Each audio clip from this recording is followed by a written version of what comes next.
Well, Howie Roseman met with some reporters on Monday to explain his major expectations for Saquon Barkley this season. When asked about Haason Reddick, those wanting number 7 to stay probably won't like his answer.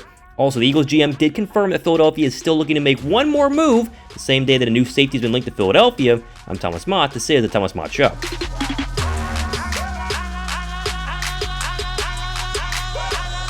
Well, while I'm traveling around Europe this week, the NFL GMs and owners and coaches, they're all in Orlando for the NFL owners meeting. Safe to say there are some leaks already coming out when everyone's in the same room. First off, though, I have no idea why Nick Sirianni was not part of the coaches group picture here, because he's an NFL head coach, but whatever, he's not there. Although Howie, with the GMs front and center, smiling and looking like the best of the group. Now, in terms of leaks, for instance, the Eagles 2024 draft hat got leaked, and boy, it actually looks pretty darn good. Like, finally, a normal-looking draft hat that we, the fans, might actually want to buy. Or how about this pick of Cowboys owner Jerry Jones telling reporters how all-in Dallas remains, yet they don't sign anybody, while also being caught, scribbling a bunch of nonsense on a notepad here? Oh man, please, Jerry, I hope you live till you're 205, just so you can keep steering the Dallas Cowboys in every single direction except towards the Super Bowl. Now, the GM directing us towards the Super Bowl met with reporters today. No video of this, though, kind of odd, but they give some really good insight on some of the recent moves to help hopefully get this team back towards a 2024 success season versus this past year.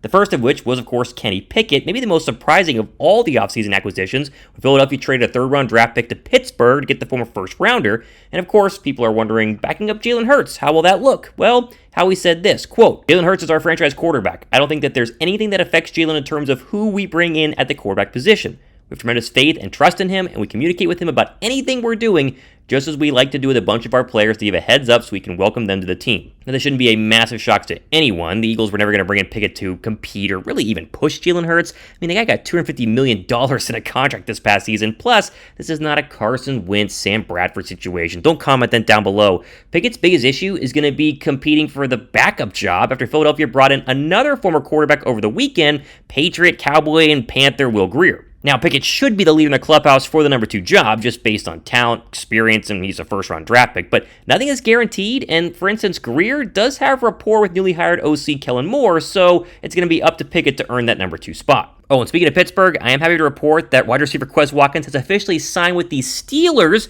and will not be returning to Philadelphia, which should be met with much rejoicing from you in front of your computer screen right now. And I'm like you, I thought Quez was going to be the perfect number 3 wide receiver this season, but like many receivers before him, Jalen Reagor, Nelson Aguilar, something about playing for Philadelphia got underneath his skin. He could never really find his footing in an offense that really should have made him thrive as a speed over-the-top threat. Nothing against Quez Watkins, I wish him the best, but I'll be honest, I'm really glad he's no longer going to be in Philadelphia. Now, perhaps the biggest takeaway from Howie's presser today is this one little quote where he told reporters that we are not done yet. We're always looking and working and trying to improve our roster. We have a lot of work ahead of us, and we're looking forward to preparing for a big NFL draft weekend. Now, that alone should excite you and keep you glued to the idea that the Birds could be looking to add maybe one more player, make one more move before the draft, but who could that really be? Well, for instance, he was asked about Haason Reddick, and he did refuse to comment, which isn't a massive surprise, being the fact that Reddick still wants a trade or a new deal, and the Eagles have yet to oblige to either of those wishes. So Inquirer reporter Jeff McClain took a stab at what this could all mean when he tweeted, quote, "While pushing back the roster bonus deadline to April 1st brought the team some time, my guess is here that the $1 million Reddick would receive wouldn't force Roseman to make a move by that date, although they could agree to move it back if they want.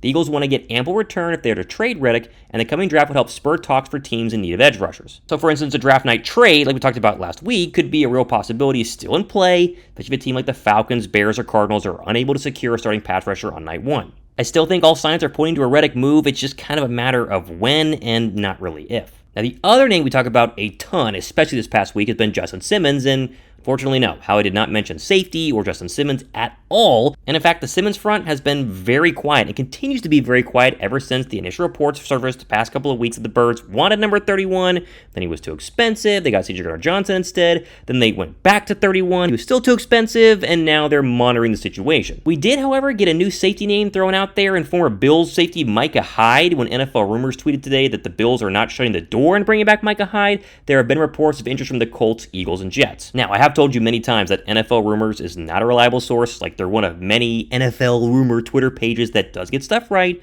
but they also get stuff wrong, so take that one with a massive grain of salt.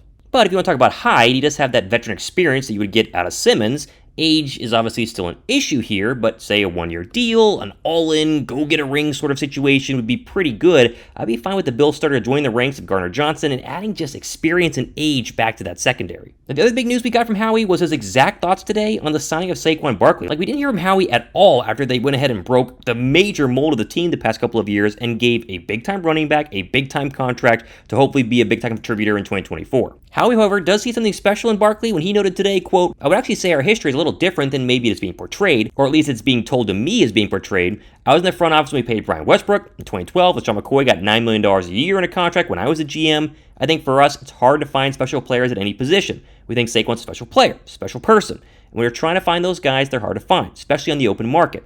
Then you put in the dynamic about how we've gone so far, has the pendulum swung so far at this position. The guy touched the ball 300 times last year. Hopefully, there are not a lot of other players, skill players, position players that are touching the ball that many times and have that effect. I think it's safe to say that if healthy, Saquon is going to have a huge year. He's going to be the centerpiece of this offense along with Jalen Hurts and A.J. Brown and Devontae Smith. I think 300 touches would not be crazy. It would put him well over 1,500 yards from scrimmage. All that, of course, depends on him staying healthy. And if he does, he's going to dominate the NFC East in midnight green and put up some crazy fantasy football numbers in 2024. Oh, and throw in the fact that Giants owner John Mara hated seeing Saquon Barkley leave. It made him sick. When he admitted that Barkley signing with the Eagles made it even tougher, he told GM Joe Shine he wouldn't be thrilled with Barkley staying in the NFC East, according to more reports from today's NFL owners meeting. I mean, that alone should give you every reason to cheer for Saquon Barkley. Like, it's great for the birds, obviously, but his success will make every single Giants fan, player, owner cry even more than they already have about his departure with the failing boys in blue. Oh, and if you think that other teams and GMs don't like Howie Roseman's overpaying for Saquon, how about listening to Bears GM Brandon Beane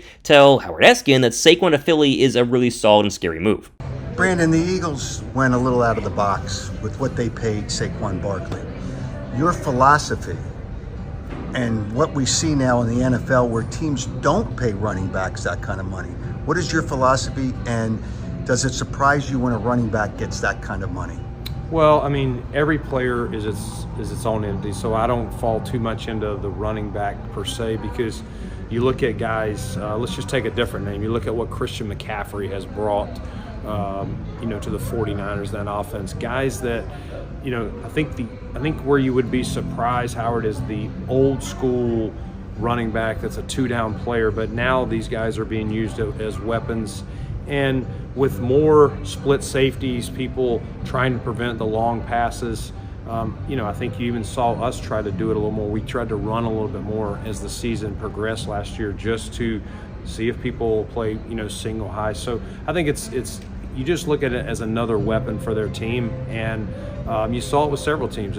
Green Bay, paid Aaron Jones and some others. So I look at it as, is this going to be a weapon for your team, and how are you going to utilize it to help your offense? But not something you would do, though, right? No, it's not something I'm saying that I wouldn't do at all. I think each one is its own.